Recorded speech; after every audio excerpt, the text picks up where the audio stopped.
These long dog days of summer, I mean, we just made it through a heat wave. Mama was parched through this heat wave. I was hitting up Dunkin' every single day, and I will continue to probably for the rest of my days, but especially this summer. Dunkin' is helping everyone stay cool this summer with its lineup of refreshers. These drinks are packed with bold, fruity flavors and served ice cold. It's amazing. Dunkin' refreshers are the perfect afternoon pick-me-up. I like to start my morning with them personally, and then sometimes I go back for a second one because I'm just feeling crazy. They come in a variety of delicious flavors, including fan favorites mango pineapple and strawberry dragon fruit. And then for a limited time, there's black cherry and there's pink pineapple. I'm going to tell you something right now, and it's a bold claim, let me tell you, but I stand behind it. Pink pineapple will change your life. It is so good. It has me feeling like I'm sitting in a pool, resort side, just living, honey. It's so yummy. Try your favorite flavor with green tea, sparkling water, lemonade, or Dunkin's all-new limeade. I haven't tried the limeade yet, but I'm going to. Usually I get my drinks made with green tea and occasionally lemonade, but I do really like the green tea. Or if you don't want to build your own, try one of Dunkin's curated refreshers like the Cherry Lime Ricky or the Ultimate Pink Daydream. The Cherry Lime Ricky, scrumptious. I could drink like 3 of these a day. They're so freaking yummy. Head to Dunkin' today and find your favorite refresher. Dunkin' refreshers contain less than 1% fruit juice. Limited time offer. Chilling crime cases are mysterious, but finding coverage shouldn't be. With the State Farm Personal Price Plan, you have options and can personalize your plan to help create an affordable price so you can get back to cracking all of life's bigger cases. Talk to a State Farm agent today to learn how you can choose to bundle and save with the Personal Price Plan. Like a good neighbor, State Farm is there. Head to statefarm.com to get a quote. Prices are based on rating plans that vary by state. Coverage options are selected by the customer. Availability, amount of discounts and savings, and eligibility vary by state. Hey, it's Ryan Reynolds here from Mint Mobile. Now, I was looking for fun ways to tell you that Mint's offer of unlimited premium wireless for $15 a month is back. So I thought it would be fun if we made $15 bills. But it turns out that's very illegal. So there goes my big idea for the commercial. Give it a try at mintmobile.com/switch. Upfront payment of $45 for 3 months, $90 for 6 months, or $180 for 12-month plan required. $15 per month equivalent. Taxes and fees extra. Initial plan term only. Greater than 50 gigabytes may slow when network is busy. See terms. Hey, weirdos. I'm Alaina. I'm Ash. And this is a morbid you've been waiting for.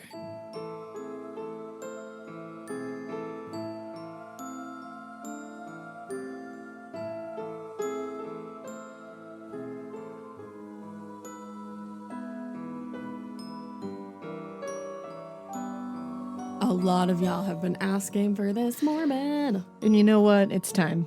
Here we are. It's time. We've arrived at Dennis Rader, BTK. I accidentally called him our guest earlier. She did. And I was this like week's guest on the podcast, and you were like, you mean the fucking subject I was matter? like, and I was the like, case? Yes. Because surprise, everybody, Dennis Rader's in the house. No, he's not. He's not. Check your closets. He is not in the house. Hint, hint, spoiler alert. He's currently He's in the wasting big away house. in prison. Yeah, he's in the big house. So this is Sorry. going to be at least a 2-parter, most likely a 3-parter. 1, 2, 3. When we've been like pushing him off for so long because there's many reasons. I have like very complicated thoughts about BTK. Number 1, Alaina hates BTK with a fiery I really do. passion, more fiery than her hair. And there's like reason. One, when I say I hate him, and I'm going to call him like a loser and like stupid throughout this whole thing, because he is. Okay. He's all of those things. But that doesn't mean that he is not wholly terrifying. Yeah, like, no, he's fucked up. He's a big conundrum of awfulness, but he's just so stupid and annoying that I hate him a lot. And he does really bad things, as most of these guys do, but he really does bad He things. like hammers home the bad things. Yeah, he's just a bad guy. I So- know the overview of this case, but I don't know the gory details. Yeah, a lot of people, I realized, they know this case, they know who he is, Right. but they don't know the details. And we're like, I never really looked into him, which surprised me. But now I'm excited because now I can give you like all the really gory details. I think I remember seeing him covered on like Forensic Files or something. Oh, I'm sure. I mean, he's like He's one of those. He's with the Ted Bundys and the John Wayne Gacy's and the Jeffrey Dahmers. So we only have like 2 items to just quickly go over with you. The first one is really awesome, and we already announced it on our social media, but if you are just listening to the podcast, we want to let you know that we are officially doing our first live show. We manifested it like close to a year ago, and here we are, and it is happening. We did, and it is going to be happening October 30th, Halloween Eve, which is almost the best night of the year. 2019. So only in a couple months, guys. And it's going to be happening at AS 220 in Providence, Rhode Island. We are very excited about it. Dude, I literally can't wait. Tickets are on sale right now, and the link is in our Instagram bio. So go there, click on the link, go buy tickets. They're $20. They're $20. I promise you it's going to be worth your while because we got some spooky ooky awesomeness that we're ready to just vomit upon you. It's going to be amazing. And a lot of people are asking if they need to buy like special tickets for a meet and greet. Oh, yeah. Guys, we're going to hang out when we're done and just Absolutely. say hi to every single one of you until everyone's gone. Exactly. Like, I want to meet all of like you. your $20 ticket will get you. We're going to come hang out. We're excited to can't meet all of you. Wait. Like, so you don't have to buy a special ticket to do any kind of like meeting or anything. We're No. just going to come hang out with you. Yeah. So get ready because we're going to be all We're up in ready your to business. chill to the extreme.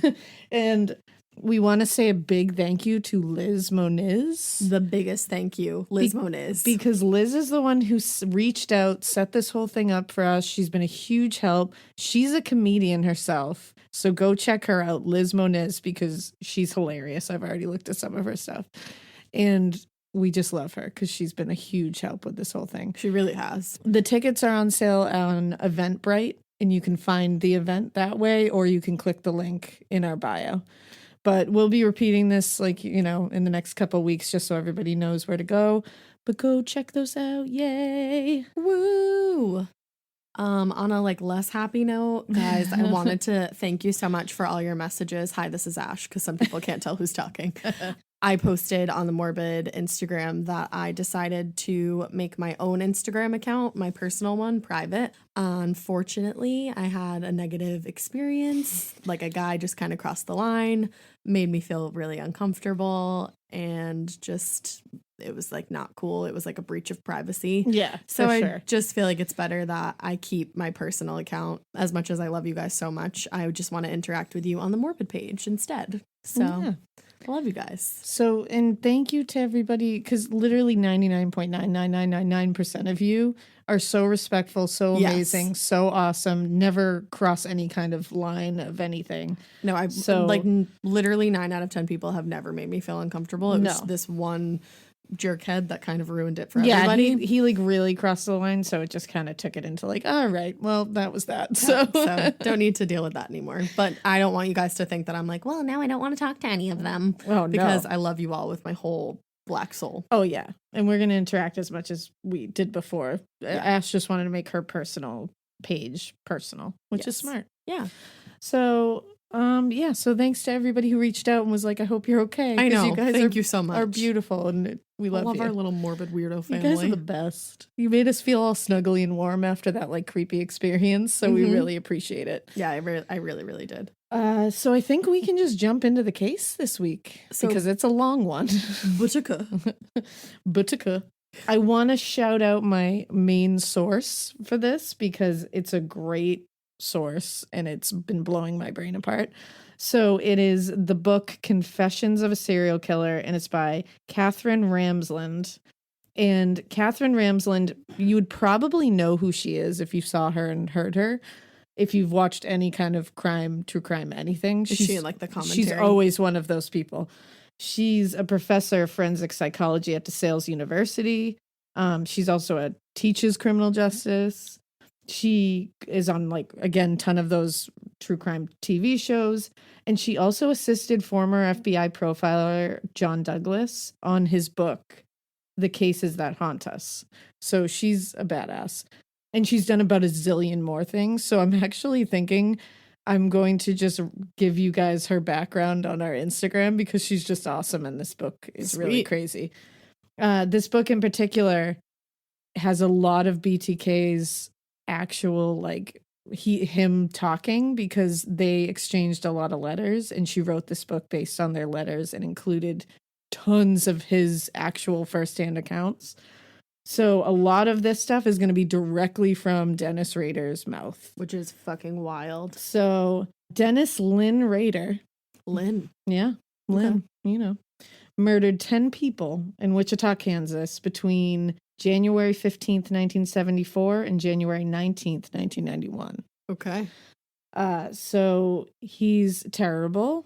And we're going to start out with, so what I'm going to do here is I'm going to give you technically his first, quote, murder, but actually murders. Okay. Because it's his first foray into murdering, but he killed 4 people at once. Really starting off with like a lot. He's really starting off with a bang. That's fucked up. So we're going to go through this first murder scenario, and then we're going to go back to his childhood, talk about what, start that there. If he has a head injury or whatever. Yeah. In part 2, we'll start going into the rest of the murders. Okay, cool. So today will be, background, all that good stuff, but we're going to start with the actual murder. So you know what we're working with here. I love that you were like telling the listeners, but I was like, okay, cool. You're like, thank okay, you for cool. letting me know. I'm along Even for though this we ride. already planned this out. I'm like, all right, yep, sounds good. I'm in. I'm strapped in. So Dennis Rader arrived at 803 North Edgemore Street in Wichita, Kansas at approximately 8:20 a.m. on January 15th, 1974. AM? Yes. He did this in the morning. That's like my mid-morning. He does a lot of this shit, like broad daylight. Oh, that really fucks with my And the mind. reason I'm starting with this, like, and then we're going backwards, is because I just want you to get an idea of who this dude is. Because since a lot of people said, I don't know a lot about him, I want you to know who he is right off the bat. Let's do it. So this was the home of the Otero family. He had watched this family for weeks. Oh. He had learned their routines and the layout of their home.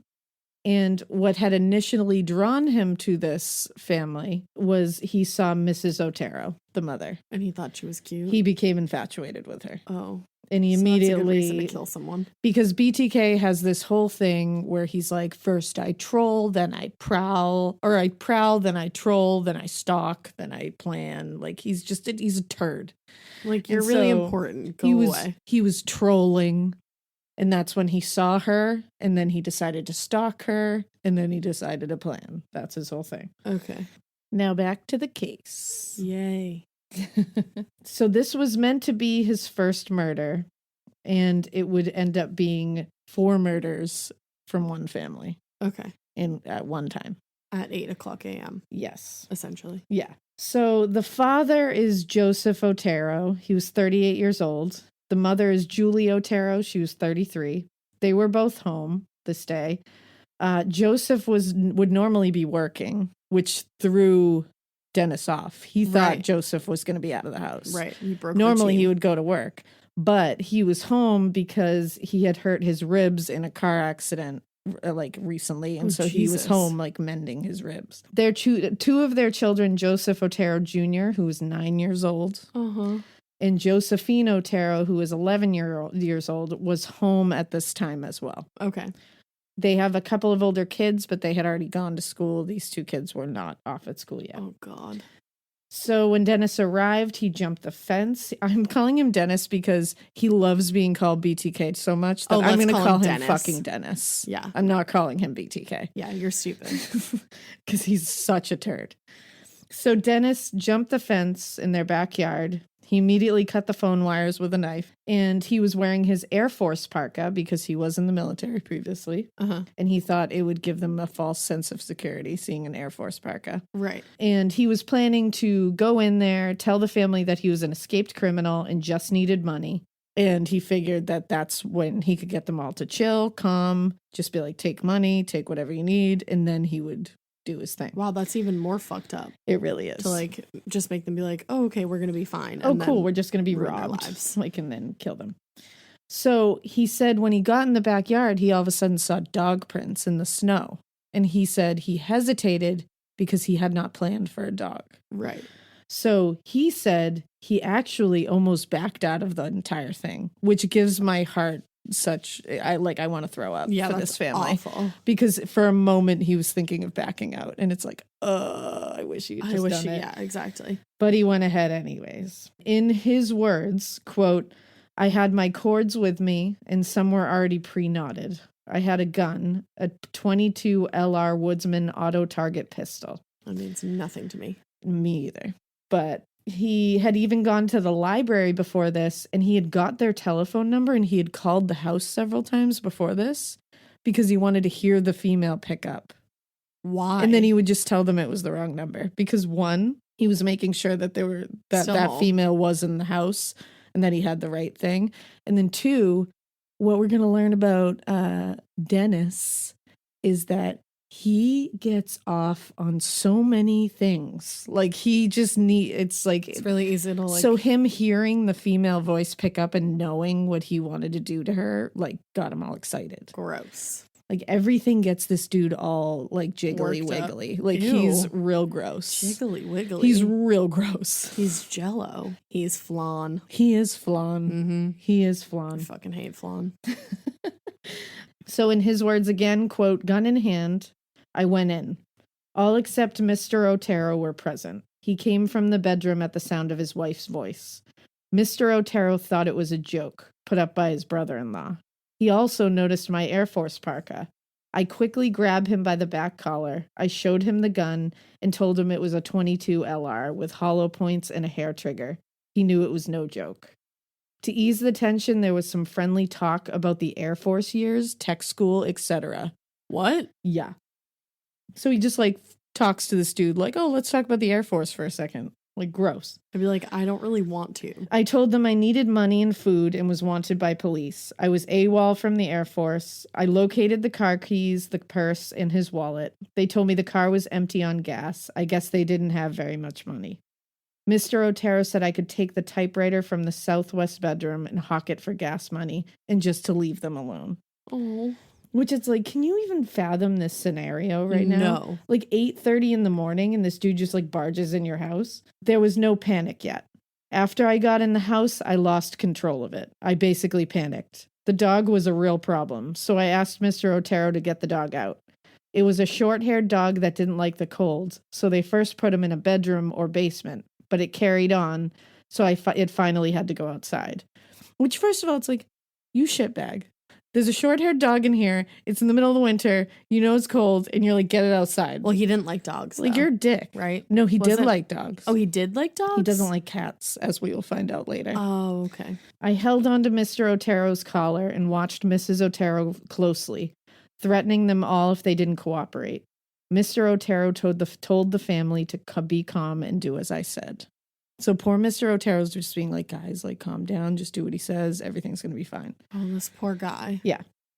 Now, his whole thing, Dennis Rader, and I'll read a quote in a little while about it from him, is he said the thing he loved to do was make people believe that they were out of harm's way, that he was not going to hurt them. Twisted as And then he fuck. said, because then they will submit to you. And he said, and I loved the feeling of them not having any idea that this is all going to end. Right. Which is so fucked. Which is what he's doing here. I'm Yeah. not going to hurt you. Just give me money in this and everything's going to be fine. Now, initially, he bound them with a roll of first aid tape that he brought with them. But they all started saying that it hurt and their hands were numb. So this bumbling idiot changed them all out to white clothing line cord. What? And you'll like see this when we talk about in part 2 other murders that he does. He like weirdly takes into consideration people's comfort sometimes. That's weird. Which again, I think like, is a part of serial his killer. whole thing of like making them feel like he gives a shit or has empathy or has some kind of Like weird anything? human quality to him. It's like, it's so bizarre to me because he makes people have this false sense of who he is. So once he did the white clothesline cord because the tape was bothering them, they were still complaining, and he was loosening and retightening their bindings like over and over again. Like And they're like, you're kind of bad at like this. he was just being like a general dumbass. Like he was so bumbling. And I'm not saying this is funny in any way because it is absolutely not. No. No matter what, I'm sure they did not find any of this in anything but wholly terrifying. I'm just saying he's so bad at everything. Right. Like, he's just bad. Right. And so, and it's like, and what are you doing, dude? Like, he wasn't even doing this to prolong their terror. He was just stupid. Like, he was that just doesn't bumbling. make any sense. So I'm like, stop. And then he says, quote, this is even weirder. He says, quote, I tried to make Mr. Otero as comfortable as I could. Apparently, he had a cracked rib from a car accident. So I put a pillow down for his head and a parka or a coat underneath him. But dude, like, your ultimate end game is to kill this whole family. Why are you making them comfortable in the process? But he's like, let me just make this guy comfortable because he has a cracked rib. Like what? But I'm still going to kill him later. Exactly. I don't understand. He doesn't make any sense. And this is when he was like, well, I guess I'll just gag them all with socks and t-shirts and pillowcases. That's not comfortable. Yeah. Now that I've made them all comfortable, let me just gag them all. First of all, before I go into this, quick little warning. This is pretty rough. There are kids involved, just as a warning, guys. Yeah. But don't worry, it's all being told. So I'm telling you it in his own words. Right. So it's going to be rough and pretty graphic. Quote, I think I wrapped the rope around Mr. Otero's neck. I had never strangled before, didn't realize how long it took, and the victim was fighting. Then I strangled Mrs. Otero. Once she quit moving, I let pressure up. Next was Josephine. Oh. She asked, what's going on? I told her I had put her parents to sleep and you're next. Jesus. I strangled her until she quit moving. By that time, Joseph Jr. was up and crying, and Mr. Otero was waking up. I decided to use the plastic bags. I then proceeded to Joseph Jr. and placed a bag over his head. By then, Mrs. Otero was awake. She realized the fatal threat to her and her family as Joseph struggled. She pleaded with me to stop. So, quick little cut, this poor woman is watching her 9-year-olds be suffocated by a bag. I just want to put that, like, that is making my heart literally leak out of my nose. Yeah. Mrs. Otero was getting hysterical and making a lot of noise. I about decided to leave. He almost left. Those are the parts that just like, it just like hurts because I'm like, maybe leave. he also could have got caught faster if he had left. And at this point, everyone's still alive. Right. He had only strangled everyone because he doesn't know how to do fucking anything. Right. So he had only strangled everybody into unconsciousness. Right. That's what kills me about this. I about decided to leave, but since I had already crossed the, quote, death path, I strangled her with a clove hitch.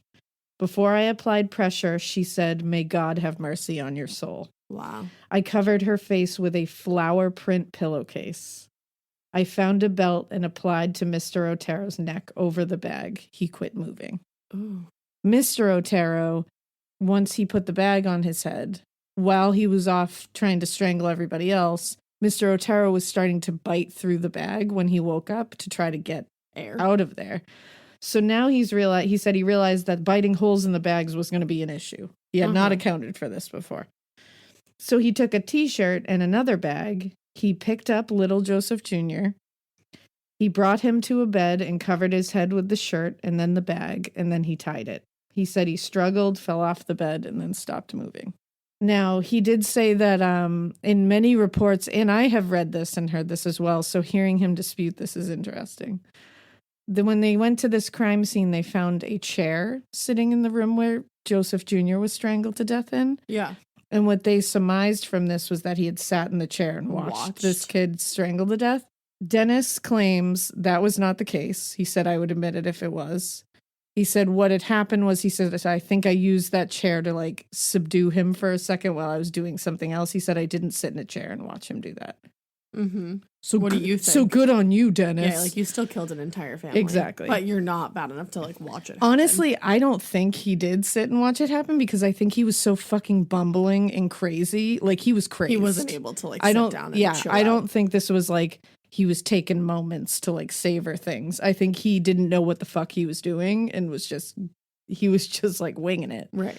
As a side, he also said, quote, many people think I tortured the Oteros and killed them in a sadistic way by reviving them. in which that's another thing I've read, that he kept reviving them and then strangling them, reviving them and then Jesus. strangling them. But he says, but the multiple strangle marks were there because I hadn't learned how to strangle quickly. The bags helped to kill faster, but I had used the bags in self-bondage and knew the helpless feeling of no air and no way to get the bag off. I had strangled cats, but had never strangled anyone before, so I really didn't know how much pressure you had to put on a person or how long it would take. Both their hands and their feet were tied up.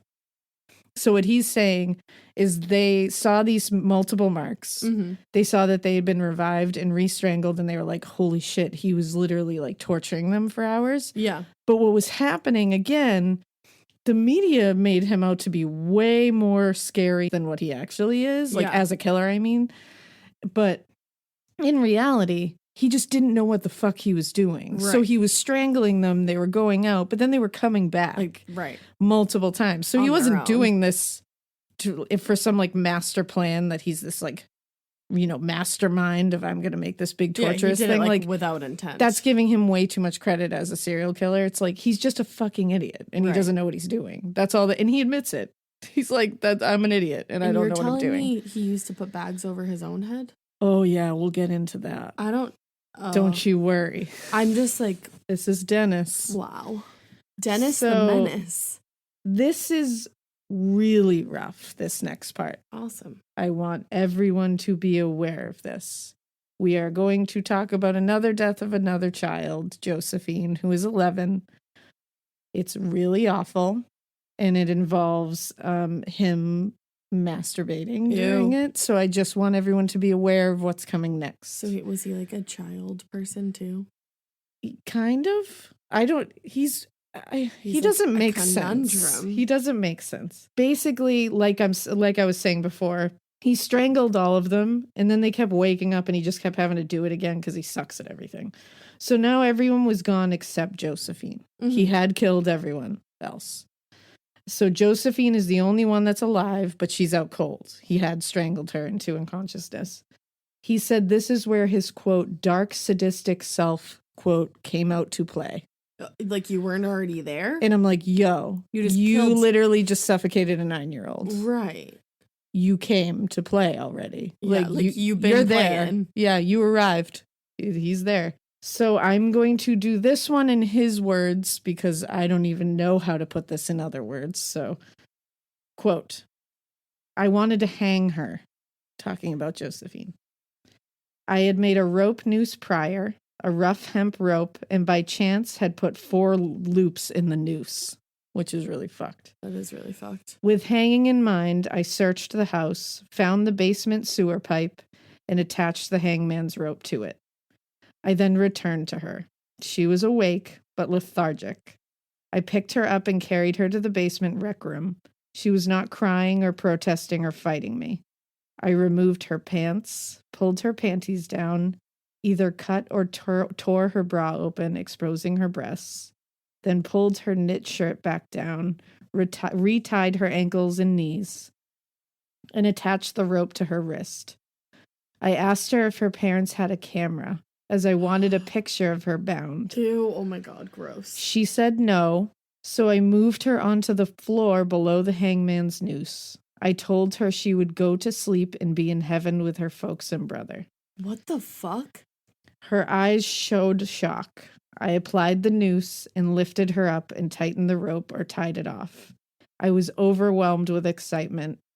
I touched her and masturbated. Ew. The act of hanging alone is bad, and the media played this up big with her toes only a few inches off the floor. It just happened this way, that she ended up like that. It wasn't planned to look that way. Remember when we did palate cleansers? Yeah, we could use one right there. So, yeah, so that's a terrible one. How old was she? She was 11. These are the only children he killed, these 2. There are children involved in other murders, like children that were home when other ones happened. So this won't be the end of that terrible stuff. But he doesn't kill another child after this. But those ones are really rough, especially Josephine. You don't say. He then cleaned the home. He took a watch of Mr. Otero's and a transistor radio, which he said he wore the watch for a while and then ended up throwing it in a lake somewhere. He drank water from a glass in their house and then cleaned it, which is something that was really fucking stupid. Well, it's something he liked to do because he said it gave him like I could get in trouble for that. You know what I mean? Like it's his little secret like bullshit. Yeah. It's really just him being a stupid dumbass. He turned up the thermostat to fuck with the time of death because he read it in a book. Does that work? Kinda, yeah. But like, fuck him. And he took the family car. He ended that was up kind of stupid too. Well, he ended up parking it in a Dillon's lot and leaving it there. And then he realized, ready for Dennis to come back? Oh God. I know BTK just committed that, but you ready for Dennis? So then he realizes he was missing the knife he brought with him. And he realized he left it there. At the house or in the car? At the house. So instead of walking back there, like trying to be like covert and shit. Did he drive their car back? Because remember, it's broad ass daylight. Yeah, it's probably the morning. Like mid-afternoon at this point or something. He drove his own Chevy Impala back to the house in broad daylight and went looking for it around the house. Where did he park? Like, are you He kidding? just parked in their garage. Just pulled right into their driveway. It's like a neighborhood. People. Dude. Yeah. He found the knife in the backyard. He had left it on the ground after cutting the phone wires. Wow. Fucking dumbass. Wow.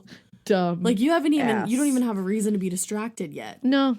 You haven't even like encountered a human yet. Like you're just that stupid. Wow. I mean, I'm glad that he's that stupid. But. Well, and speaking of how stupid he is, let me just start this off because now we're going to go back. We're going to talk about his childhood so you can see what kind of... Was he a dumb kid too? Pretty much. But I'm just going to give you a couple of reasons that BTK is the biggest fucking loser to ever exist. Hit me up. Number one, and this is one that will shock you to your core just because of how stupid he is. Really? He made up his own nickname. No, wait, really? No one gave him that nickname. He gave it to himself. And people were like, yeah, let's go with that. Yeah. So what happens is he takes a long hiatus from serial killing after his last murder. It is unheard of. He is a very unbelievably rare case. And he came back after all that time because he suddenly was like, I want attention because he's a little attention-seeking bitch. And so he started fucking with the police and the media. Yep. He was sending random coded letters and he was leaving Barbie dolls bound to like cereal boxes on the side of the road. Like he started pulling all this shit, trying to get everybody. You have far too much time on your hands. hands. Literally it was just because he wanted everyone talking about him again. Right. And he was saying he was like ready to start again. So now poor Wichita, Kansas is like, freaking what the fuck? Like we thought he died. Yeah, like people probably thought he was long gone. Who knows? So when he reappeared at this time and started trying to get that attention again, he said, hey, it's me, BTK. Oh, you like that? It stands for bind them, torture them, kill them. And like, that's what I do. Wow. Like he was literally like, hey guys, so this is what I do. My new nickname. My name's BTK now. I'm a big scary guy. Like my name is BTK. Call me that, please. Please, please, please. And then it gets better because also he wasn't even confident enough to just land on that name and be like, call me that, bitches. He was then like, but if you don't like that name, here are some other options. No. I am not lying. And like choose your own adventure? Literally. Do you want to know the options that he came up with? I actually do. The BTK Strangler, which is stupid because it's like bind, torture, kill, strangler. Like it's like that redundant. Makes no sense. It has an air of redundancy to it that I Yeah, just it don't does. like. The Wichita Strangler. The Poetic Strangler. No. BTK had a Tumblr, I bet. Oh, and you'll see why he wanted to be called the Poetic Strangler in a little bit. The Bondage Strangler, or the Bondage Psycho, which is so hilarious that I really wish they had landed on that one, just so he went down in history as the fucking Bondage Psycho. Like I That want is really that. funny. The Bondage Psycho. The Wichita Hangman, which admittedly is kind of cool. I can like that one. I can. Did he hang kinda multiple people? Not really, but it's Okay, still so it like, doesn't work. But that one's scary. Scary, but doesn't work. Yeah. Doesn't apply. No, it doesn't really apply. The Wichita Executioner, stupid. Yeah, like goodbye. And my personal favorite. No. Oh, wait, no. The first, before I'll end on my personal favorite. The next one was the asphyxiator, which is just hard to say. And like, that just like, no. And that just sounds, that sounds like a pest control thing. Yeah, it Like, does. I don't even know. And then my personal favorite. Tell me. Hit me with it. The garrote phantom. No. That's quite possibly the stupidest sentence The I've ever garrote typed in my life. Phantom. The garrote phantom. You are not a phantom, sir. Like, the garrote phantom. I think I like the poetic. And they were strangler. like, we'll choose BTK. I wish they had gone with poetic Thank you for strangler. that. And what's even better about this is not only did he do that, but then he acted like the name was bestowed upon him. Why would he say? Like he acted like he was like the Night Stalker or something like that. They gave it to him. Like he was like, crowned with the name. He literally told the Herald Sun, quote, I embraced it. I had a label on me. I was like the Green River Killer or Son of Sam. But they didn't name themselves, you moron. Like, no, it wasn't, you dumb cockroach. Like, you did it. You gave yourself the nickname. Their names were, like, those people, the Son of Sam, Green River Killer, they were dumb as fuck too. But at least their names were given to them by the media. His was like, in Jawbreaker, how that chick nicknamed herself Foxy. Yeah, that's like no one else gave her that nickname. She just called herself Foxy. Or it's like high school kids picking their own yearbook superlatives. Like, of course, they would pick like most hot person or like most likely to own their own island. Right. This is the loser in school picking their own fucking superlative. That's what this is. It is. Wow, it really is. That's a very good It really comparison. is. What would you have picked for your superlative? Oh, I don't even know. Oh, I'd pick most likely to succeed. Most likely to host a true crime podcast. That's far too obvious. And in reality, his superlative should have probably been like most likely to jack off to pictures of himself bound in ropes and wearing old ladies' bras while lying in a hole in the ground. He did that. Yup. He jacked off to himself. Yup. That's a whole different kind of level of fucked up. And don't you worry, we'll get into that later. So is he like a narcissist? Yup. He's a huge narcissist, and he's just got a lot going on. There's a lot going on. There's a lot to unpack. His poor wife. Yeah. Poor Paula. I feel bad for Paula. Baby angel.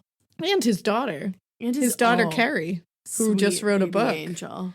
It's like, damn. All right, tell me more. So the second reason that he's the biggest loser to ever exist is he admired and tried to emulate other serial killers like a starstruck little bitch. He lacks even one single creative cell in his entire body. He didn't come up with any of his own shit. It's just regurgitated aspects of other infamous killers and their crimes that we're going to discuss throughout. But he was such a fraud. Like everything he did, he was like, well, Ted Bundy did this, so I decided that I think I should do this. Like, you're a fucking fraud. Get out of here. A vision of like Mean Girls, and she's like, you can't sit with us. Yeah, you can't. But like I picture like all Ted the Bundy other serial screaming that while sitting next to like Ed Kemper and the Green River Killer and Son of Sam, and BTK walks up and he's like, hey guys, can I sit with you? And Ted Bundy goes, you can't sit with us. Because Ted Bundy used to flip out all the time. He would. That was brilliant. That 100%. My mind is a cinematic piece of amazingness. You know what? When he finally kicks the bucket, that's going to happen in hell. Wait, guys, I love you so much. Can somebody draw that for us? Oh my God, yes. I will award you with. Oh my God, yes. Endless love. All the love. Just endless love. Yeah, because I need to see that with my eyeballs. Like, one of the things, so he loved a lot of murders, and we'll talk about many of the ones that he was really like inspired by. Ugh. He really thought he was going to be like H.H. Holmes. Like, was he going to build a hotel? Well, instead of a murder castle, he was planning a murder barn. A murder barn. Are you kidding me? That is legitimately the off-brand version of a murder castle. Like, it's the Mr. Pibb of murder castles. It's the Hydrox of murder castles. I'm trying to come up with a joke and I've got nothing. he is the knockoff of like a murder barn. He was gonna have a murder barn, and straight up, red ass murder barn. That was his fantasy. I don't have anything. I'm like my jaw dropped. Yeah. Or not. I mean, A murder yeah, barn. a That's like murder barn. wow. And he used this is the next reason. He used terms like Factor X and the black hat to describe his like gross ass dark side. Like he was called, like his alter like ego. whenever something would come out, he was like, "That's Factor X."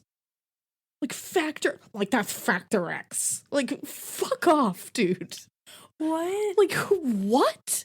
Like what a fucking turd. I just can't with this dude.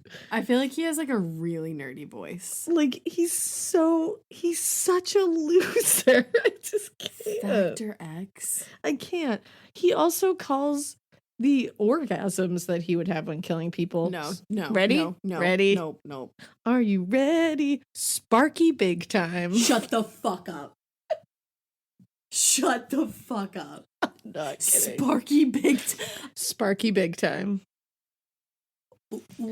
Wow. Guys, do you see why I fucking hate this? Sparky big time. So he said I sparky big time? Yeah, like he was like, oops, that caused Sparky big time. I want. And then there's there's also the fact that he has orgasms while killing people. That also makes him a big that's fucking really loser. fucked up. There's that. He also literally said, quote, "I was the world's worst speller, yet I feel I'm fairly smart and certainly have good common sense and self-control." You think you have self-control. Like, I'm sorry, sir, what? And common sense, because it doesn't seem like you have that. Like, what? And he genuinely believes that. I have good self-control. You drove your own car back to a murder scene. Like, you have nothing of the sort, mister. Sparky big time. Mr. Dennis Lynn, you do not have any of that. You live in a fool's paradise. There's also, like I mentioned earlier, and we will get much more into later, there's also the fact that he took pictures of himself dressed in bras and various negligees while bound or in other torturous and odd positions to jack off to later. That is just truly weird as fuck to me. There's that. I know there's a lot of weird things to get off to in the world, but yourself is, that's top of the list. Yeah, it really is. And then the last thing that I think makes him like the biggest loser to ever exist on planet Earth is that he wrote this poem when he broke into a woman's house once. At the house. No, he did it later because she wasn't there. He like sat around and waited for her and she never showed up, so he just left. That's terrifying. And he decided to write a poem about it later. Read it to me. Do you want to hear that poem? Oh, I do. More than anything. It's called, "Oh, Anna, why didn't you appear?" Shut the fuck up. Yeah, he's like he's just jumping right in. He's just not letting you know poetic. exactly what this is about. Just, "Oh, Anna, why didn't you appear?" It was the perfect plan of deviant pleasure, so bold on that spring night. My inner feeling hot with propension of the new awakening season. Warm, wet with inner fear and rapture, my pleasure of entanglement, like new vines at night. Oh, Anna, why didn't you appear? Drop of fear, fresh spring rain would roll down from your nakedness, to scent to lofty fever that burns within. I don't understand. In that small world of longing, fear, rapture, and desperation, the game we play fall on devil ears. Fantasy spring forth, mounts to storm, fury. Oh, Anna, why didn't you appear? Alone now in another time span, I lay with sweet enrapture garments across most private thought. Bed of spring, moist grass, clean before the sun, enslaved with control, warm winds scenting the air, sunlight, sparkle tears, and eyes so deep and clear. Alone again, I trod and pass memory of mirrors and ponder why for number 8 was not. Oh, Anna, why didn't you appear? That was a poetry slam if I've ever been to one, which I haven't. I don't have a lot to say about that. I feel like I was just in a creative writing class and the professor read that to me, and that's like the reason I dropped out of college. It's just, he's so excruciatingly pathetic. That, like, he's, you know, that friend who reads a book about some inane subject and immediately is an expert and won't stop fucking inserting their stupid know-it-all regurgitation from that one book. Or like people that travel abroad and they're like, well, in Spain. Exactly. And they do it like every day. They're like, oh my God, it's 11:17 exactly. in American time, but not elsewhere. Exactly. That's how like when Dennis describes a scene, he will reference something from another serial killer like they're all bros. He's literally like, oh yeah, so I did it this way like Bundy did. Like, ever heard of him? Like Ted Bundy? He said like that. my bro. No, but like he says shit like that. Like we said earlier, you would not be allowed at their lunch table. And their lunch table is already the loser fucking table at lunch. So what the fuck does that make you, Dennis? Right. It's like in Mean Girls when Damien puts the pastrami on his face. Yeah. And he's like, "Beep, beep, boo." Except that's way cooler than a bunch of serial killers. Yeah. So I think we should now talk about Dennis like a child. Lynn Rader's upbringing. Because what the fuck happened?